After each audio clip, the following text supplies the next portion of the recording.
एक दफ़ा यहाँ पर ना ट्यूबवेल का पाइप फट गया था पानी का। अच्छा। तो उससे पानी कब्रों के अंदर सारा वो अंदर आ गया। और एक कब्र मैंने देखी, अम्मा जी की, उसमें पानी चला गया। उनको दफन हुए तकरीबन को 4-5 साल हो गए थे। अम्मा जी की देखा कि वो उनके सर वाली साइड में नजर आई सर। अम्मा जी के मैंने देखा कि उनके जो सर पे मेहंदी लगी हुई थी ना, सफेद बालों, वो मेहंदी भी अभी जाहिर हो रही थी। तो मुझे कहने लगा आपने कभी जिन के बच्चे देखे हैं? मैं कहा जी मैंने नहीं देखे हैं। उन्होंने कहा जी वो सामने देखो 2 बच्चे बैठे हुए नजर आ रहे हैं आपको? मैंने देखा हाँ जी बिल्कुल नजर आ रहे हैं। उन्होंने सफेद कपड़े पहने हुए थे और एक थड़ी सी बनी हुई थी, उस पर दोनों बैठे हुए ना आपस में बातें कर रहे थे वो। तो कह रहे ये जिन के बच्चे हैं। मैंने कहा अच्छा ये तो इंसान के लग रहे हैं। कह रहा नहीं ये जिन के बच्चे हैं। तो कह रहा आप देखो दोबारा। मैंने उससे बात करके दोबारा देखा तो वो गायब हो गए।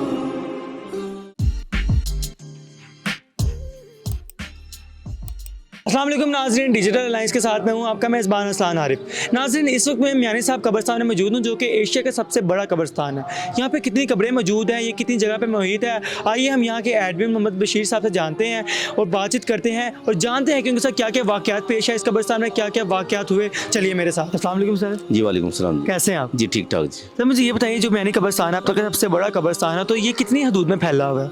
मियानी साहब कब्रस्तान एशिया का बड़ा मदफून के लिहाज से है तो ये 1248 कनाल पर मुहित है। तो यहाँ पे अब तक कितनी कब्रें बनी हैं और कितनी जहाँ अंदर हो चुकी हैं कब्रें?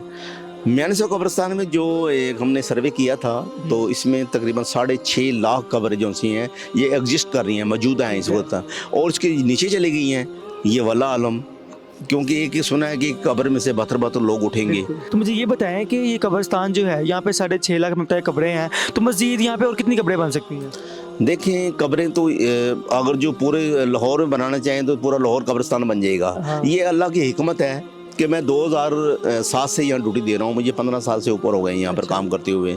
तो जब मैं आया था तो मुझे ऐसे लग रहा था यहाँ जगह नहीं है। अच्छा। ये अल्लाह की कुदरत है, जब ये कोई फौत होता है ना तो ये जगह खुद मियानी साहब जगह दे देती है उसको। कितने इलाकों में डिवाइड किया गया इस कब्रस्तान को? इस जो 1248 कनाल की जगह है इसको हमने 8 इलाकों में डिवाइड किया हुआ है। हमने इसके नाम रखे हुए हैं, जैसे सिर की बंदा, बड़ा मकान, में पता चल जाता है। लोग कहते हैं जब साइलिन आते हैं ना कि हमने फलानी जगह पे दफन होना, हमें पता लग जाता है कि ये बड़ा मकान में जाना है, सिर की बंद में जाना है, या तितर साइन जाना है, या ढाया हमूशा में जाना है। ये 8 इलाके हमने नाम इसके रखे हुए हैं। ठीक है सर, ये अभी हम जिस जगह पे खड़े हुए हैं यहाँ पे हमारे सामने एक दरबार जिन्ना वाली सरकार नज़र आ रहा है। तो इसका क्या मतलब है जिन्ना वाली सरकार? और यहाँ पे जो कब्रें बनाई गई हैं वो उस पर डिफरेंट कलर के कलर्स भी किए गए हैं और उसके लिए एक अलहदा सा सारा इंतजाम किया गया। ये जिन्ना वाली सरकार कौन है? ये देखें ये कब्र मौलिया दौर की कब्रें हैं, ये आज की कब्र नहीं है। ये छोटी ईंट से बनी हुई है कब्र, और साथ में इसके साथ जनाजगाह थी यहाँ पर। उस वक्त पाकिस्तान जब ये मौलिया दौर था तो ये जनाजगाह थी, यहाँ पर जनाजे भी पढ़े जाते थे। उस वक्त लाहौर की आबादी कम थी, इस वक्त लाहौर की आबादी तकरीबन 1.5 करोड़ के करीब चली गई है। तो यहाँ पर ये 3 कब्रें बनी हुई हैं। तो सैयदा अम्मा कुबरा कलंदर, हज़रत अबू शाह कलंदर, हज़रत सैयद करम शाह वली कलंदर, हज़रत सखी शाह वली कलंदर, और वैसे आल मारूफ यहाँ पर वो इस मशहूर हैं, ये जिन्नों वाली सरकार हैं। ये जिन्नों वाला नाम रखा, मतलब यहाँ पे कोई जिन्नों वगैरह कुछ था? ये था होगा उस वक्त, हमें मख्फी है नज़र नहीं आते हैं, मगर ये इसी नाम से मशहूर है, ये जिन्नों वाली सरकार के नाम से। बताया इतने अरसे से आप यहाँ कब्रस्तान में काम कर रहे हैं और जो कब्रस्तान में रहता है उसके साथ सुनने में आता है बहुत से वाक़यात भी पेश आते हैं, तो मुझे बताया कोई वाक़या ऐसा शेयर करें जो आपके साथ इस कब्रस्तान में हुआ हो। देखें वाक़या तो वक्त के साथ साथ मिलते रहते हैं, चलते रहते हैं। तो वाक़या ऐसे था ना कि एक दफ़ा यहाँ पर ना ट्यूबवेल का पाइप फट गया था पानी का। अच्छा। तो उससे पानी कब्रों के अंदर सारा वो अंदर आ गया।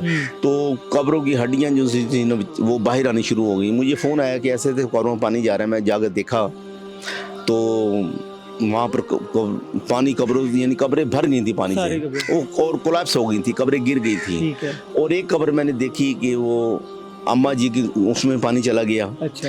तो उनको दफन हुए तकरीबन को 4-5 साल हो गए थे। तो अम्मा जी की देखा कि वो उनके सर वाली साइड में नजर आई सर, तो वो उनकी बॉडी वैसे ही की वैसी थी। 5 साल बाद भी? 5 साल पानी से ऊपर आ गई थी। और यानी कि अम्मा जी के मैंने देखा कि उनके जो सर पे मेहंदी लगी हुई थी ना, सफ़ेद बालों, वो मेहंदी भी अभी जाहिर हो रही थी। अच्छा। हाँ जी। तो फिर मैंने जिस्म भी उस तरह नजर आया? जिस्म मैंने नहीं देखा, सिर्फ नजर आया, सारा नजर आया कि पूरा नजर पता चल रहा था कि पूरी बॉडी महफूज है ये। वो लेडीज थी इसलिए उनको हमने जल्दी से उसका पर्दा किया, पानी उसको पहले रिमूव किया सारा। पहले तो पैप बंद करवाया ना सारा पानी का, फिर वो सारा पानी उसमें कब्र से निकाल कर उसको अच्छी तरीके से उसको दीवार करके उसको अच्छी तरीके से दफन कर दिया, दफन किया। तो उसके बाद मैंने कोई 1 हफ्ते बाद में, वो गोरकन थे, उनको पास जो साहिल आते हैं उनके पास नंबर भी होते हैं, तो मैंने बुलवाया उनको, उनके जो बेटा था, तो बाप भी उनका फौत हो गया था।